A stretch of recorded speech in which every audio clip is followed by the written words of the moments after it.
Hello. Is it better now? No,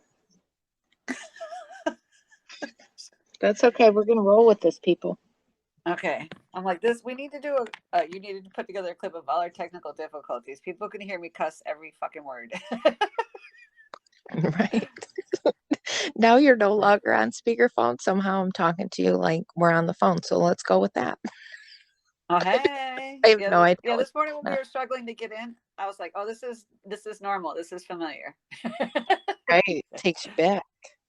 Yeah. Do you have another murder today? I do. I have to tell you though, Yeah. I'm redoing my kitchen. Well, what you doing? Well, I found this like cabinet restorer stuff.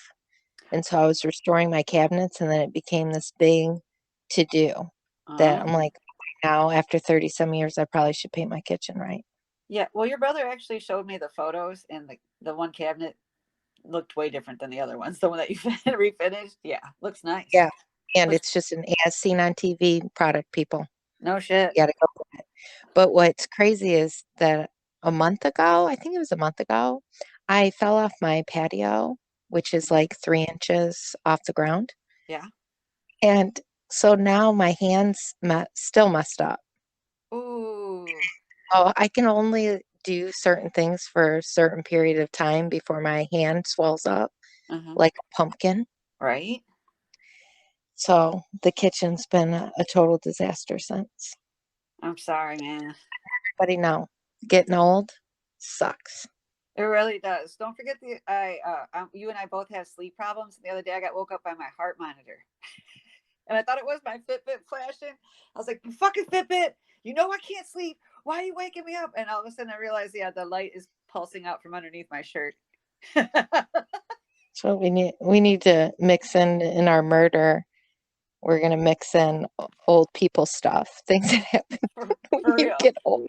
What to do or the other day when it took me when the heart monitor disconnected and it took me an hour before they admitted it, I needed a new one, and I was just like, if you get weird heart monitor readings, it's because you guys are stressing me out. Right.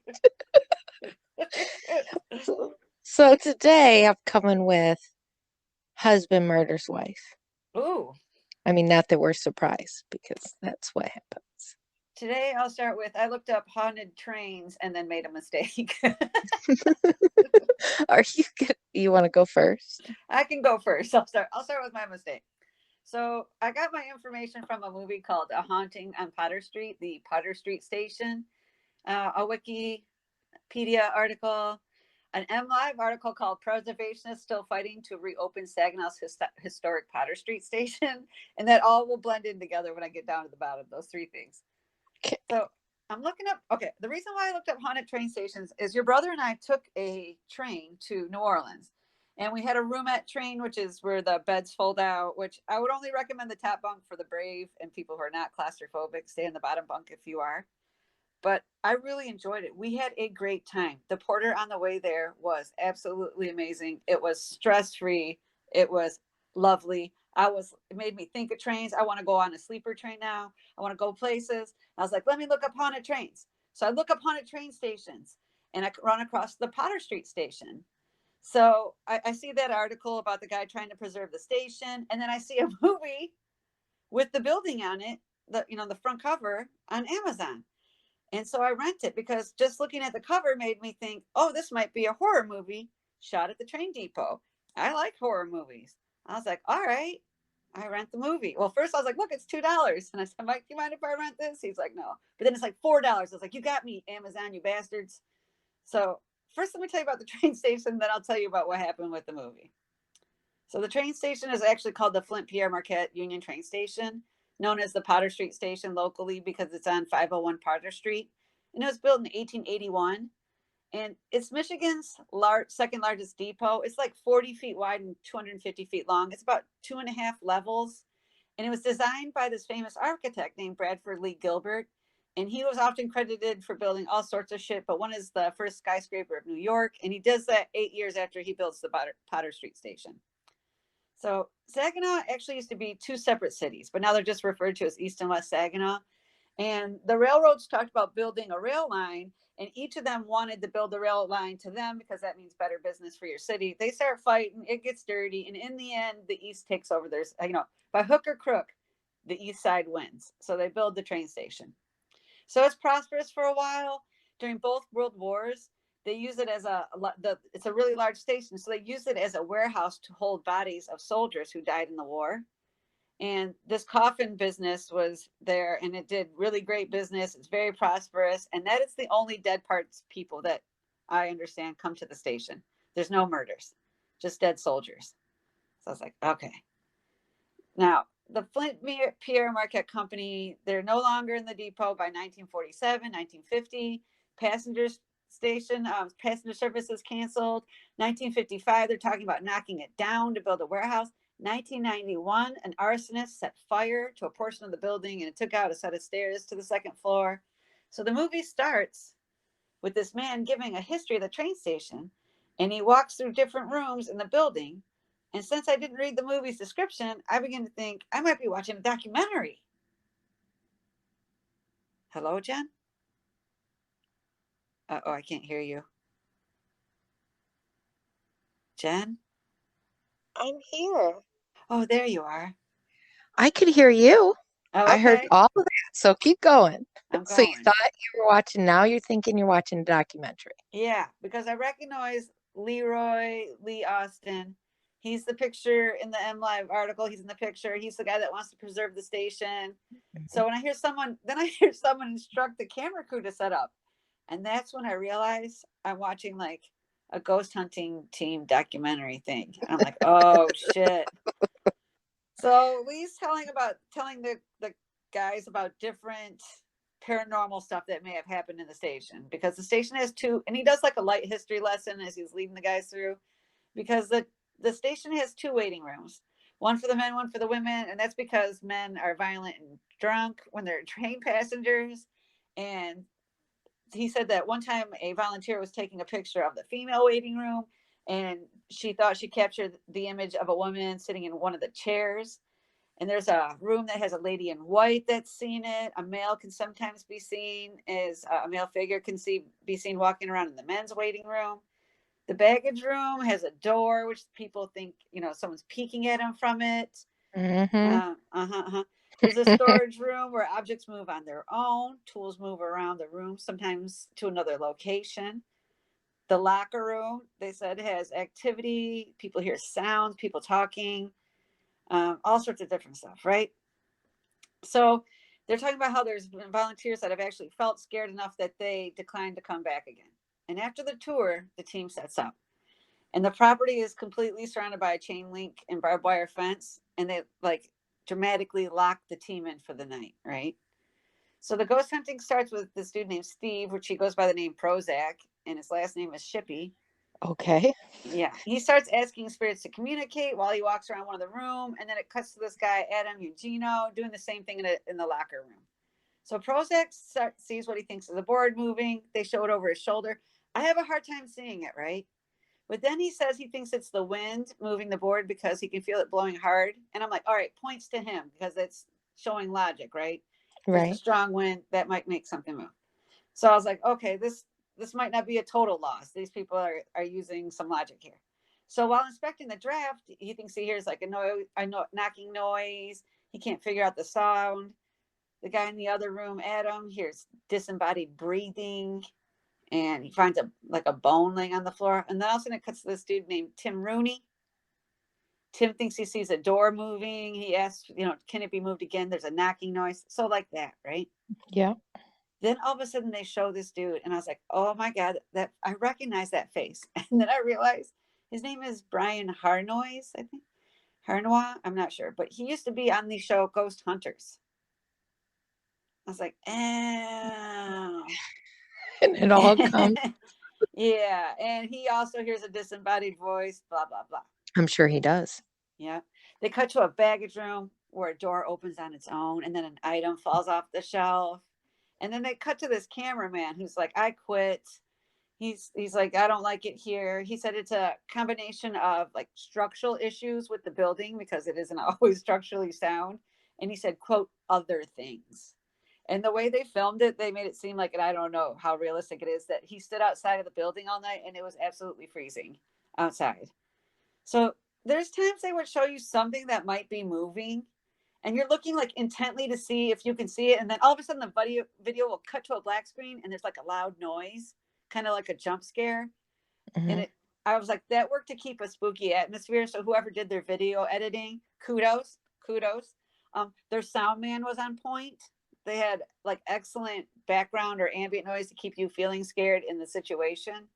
And to like keep it going, it ends with the dude Prozac and his cameraman, and their camera suddenly runs out of batteries. And it, as they pick up on something, you know, like, is something over there? And all of a sudden the camera runs out of batteries. And then you hear a voice recording where they're still talking about how the camera went out and they think they see an apparition of the in the corner of the room, and all of a sudden the audio cuts out. And I was like, oh, clever. You guys are Oh, really yeah. trying. More points. Okay. So I'm watching the credits go by, and there's a long list of people and corporations that they give thanks to. And one was MLive. And I was like, oh, I didn't know you guys helped. And then it's after that, at the end of the show, that I realized this ghost hunting movie is like one in the series. And they're all called like A Haunting of, and then other places like a haunting of this place, a haunting of that place. And I was like, you dumbass Allie. All I did was look at the fucking cover, assume it was a scary movie, and rent it. And here you got a Ghost Hunter series, TV And series. then I watched the Ghost Hunter series. Yep. And anytime you try to Google anything about that place being haunted, the movie comes up. And I was just like, ah, That's funny. they got my $4. I'm sorry. Those TV shows are ridiculous. Yeah. I mean, so much of it looked not right. You know what I mean? Or so much of it could have been anything, but they just assumed everything. Well, no, I shouldn't say everything. The one guy one time said it was the wind. But I was just like, oh, fuck. Which I'm shocked because normally in those TV shows you don't. There is no No. logic. Yeah. So if you like ghost hunting, it does have the right atmosphere. They did great video editing, great sound. If you like ghost hunting, it's for you. If you don't, do not do this. Do not pay $4. Do not pay the $4. That's great. Yeah. All right. You ready for mine? I'm ready. All right. Christina Harris. She was age 36 and she Okay. lived in Davidson, Michigan. She died in her sleep on September 29th, 2014. It was Oh. ruled she died from an overdose. Based on her obituary on MLive, she was married to Jason Harris in 2003. She had 2 children, 2 stepchildren, and a step-grandchild.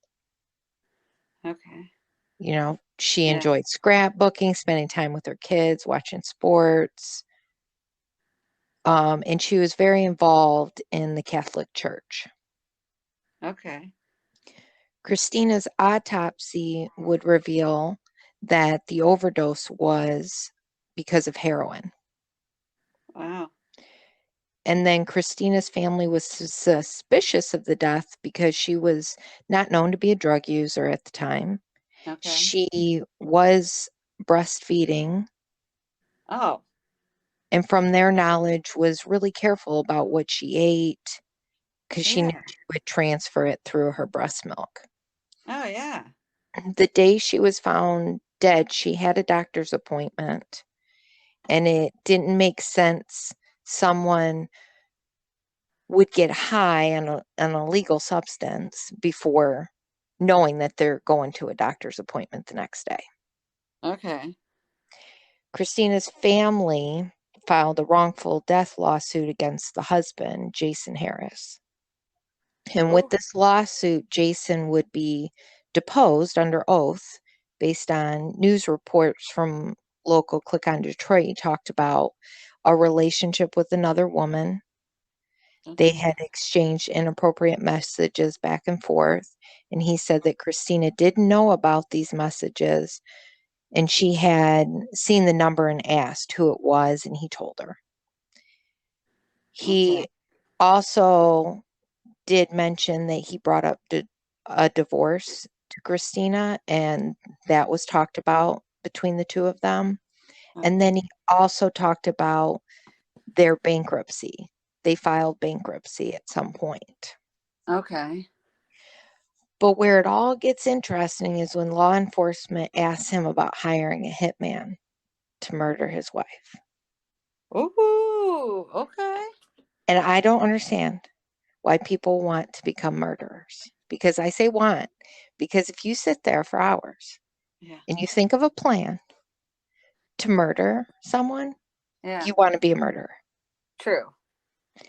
And I would think these people would be watching these crime stories like we do and Right. reading. And so you know that if you go to hire a hitman, it is not a good idea because at some Yeah. point it's going to fall back on your lap. You know, say it often does not end well. Right. Yeah. So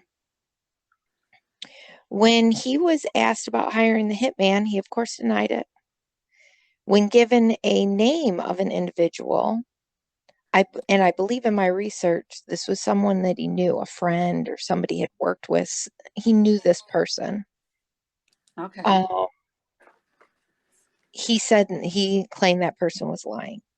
That he never tried to hire him to kill his wife. Really? When Jason was asked about the evening of Christina's death, he told investigators that there was nothing unusual about the evening. Christina had asked for a bowl of cereal.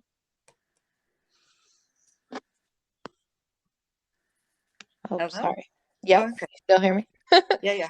She had asked for a bowl of cereal. He had made her one, and then she laid down to pump her breast milk. If there was anything strange, he said it would be the fact that she fell asleep while pumping that evening. She never usually fell asleep while pumping breast milk. Okay. The next morning, he got up early and went to work. And then later that day, Jason called a neighbor to have them go over and check on Christina.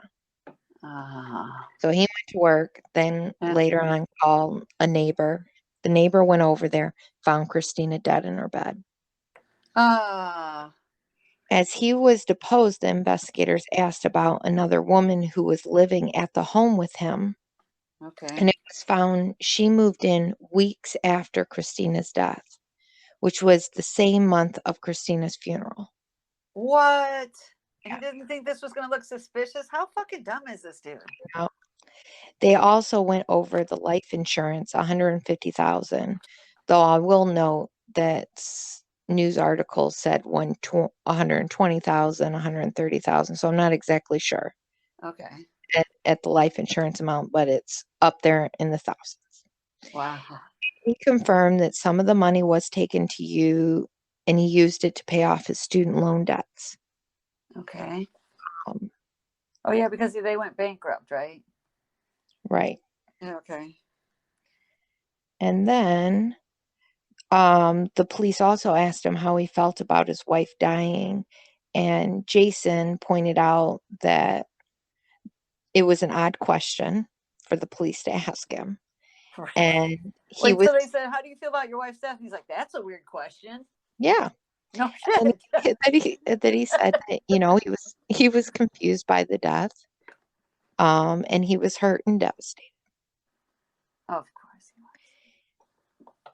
So in August 2019, Jason Harris was formally charged with the murder of his wife. He was accused of putting heroin in his wife's cereal he prepared the night before she was found dead. And in a press conference announcing the charges, it was said they had evidence Jason had a long history of stepping out on his wife, spoke to coworkers about how he wanted his wife gone, and they also went on to say they had evidence he had paid $5,000 to a man to kill Christina. Whoa. But the hitman route went sour after the man he hired while doing surveillance on Christina was stopped by police and arrested for having a firearm. And since his hitman was on parole, he went back to prison and didn't carry out the killing. Are you fucking kidding me? Giving you, it's like Jesus Christ. You would think, he wanted to murder her, or else he would have just gave the fuck up right then. Right. You know what And I mean? yeah. So finally, They talked about how they tested Christina's frozen breast milk and there were no controlled substances in the milk. So Oh, great idea to prove that she's not a user. right. His Dang. official charges were first degree premeditated murder, solicitation of murder, and delivery of a controlled substance that caused death. His trial did get postponed in March of 2021 when his lawyer withdrew from the case because they couldn't afford his services anymore. And so the judge had to appoint a lawyer. Okay. And then KMBC News reported the neighbor told investigators Jason said Christina was fighting a cold and was treated for asthma. Jason's own brother and sister told police. Yes, I said Jason's own brother and sister told police shortly after the death that he made comments in the past about getting rid of his wife and that they suspected he was seeing other women. No So your shit. turned on you. Yeah, I was gonna say, you know that you're a dick when your own siblings are like, yeah, he's an asshole. He probably did some terrible stuff. Right. So Jason's former coworkers told police he had asked about tasteless and odorless sleeping pills. Christina's place of employment did conduct drug tests and she never had a positive test. But No shit. Jason had what his previous with his previous employer, Yeah. he had a pattern of positive drug tests. So Jason was a drug user. No shit. November 2021, a jury found Jason Harris guilty of all three charges. And then in December 2021, a judge sentenced Jason to life in prison without parole. And Jason spoke and said he was innocent and would appeal. And the judge said he completely agreed with the verdict and told Jason he was a murderer and a liar. And he went on to say that he didn't want a divorce and he didn't want to pay child support and he didn't want to split assets and he chose to murder his wife. Like you guys got to go on YouTube because his sentencing there's a video of it. Uh-huh. And the judge really just lets him have it. Really, both barrels? He's like, I'll give it to you right and left, motherfucker. Yeah. No And shit. and how the wrongful death, so this happened in 2014 Yeah. and the family actually, you know, um did the wrongful death lawsuit against him because the case had, it was done. Yeah. They Oh said my gosh. she died of an overdose. There's no murder here. There's nothing to investigate. So they did that so that he would have to be deposed and then things would come out. They felt things would come out and they were right. And I am so glad that her family didn't give up or that they continued to keep pushing because he could have got away with that. Right. And come on. Who? Yeah, I mean these guys who murder their wives, you're literally going to move someone in That was one of his stupidest fucking moves ever. yeah, Like that looks so suspicious. How could you not think that people wouldn't feel suspicious about that? yeah, in the same month that your wife's funeral is. Yeah, you're sad. I know, You're right? like, mm-hmm. So yeah, Yeah. that was a crazy one. That is a crazy one. Putting heroin out. I guess I don't know how heroin tastes. You know what I mean? Well, I thought to myself, like, wouldn't she taste it? But obviously not. Duh. And I don't know what it tastes like, so I couldn't tell Well, you. maybe you don't when it's like, cereal's sugary. True.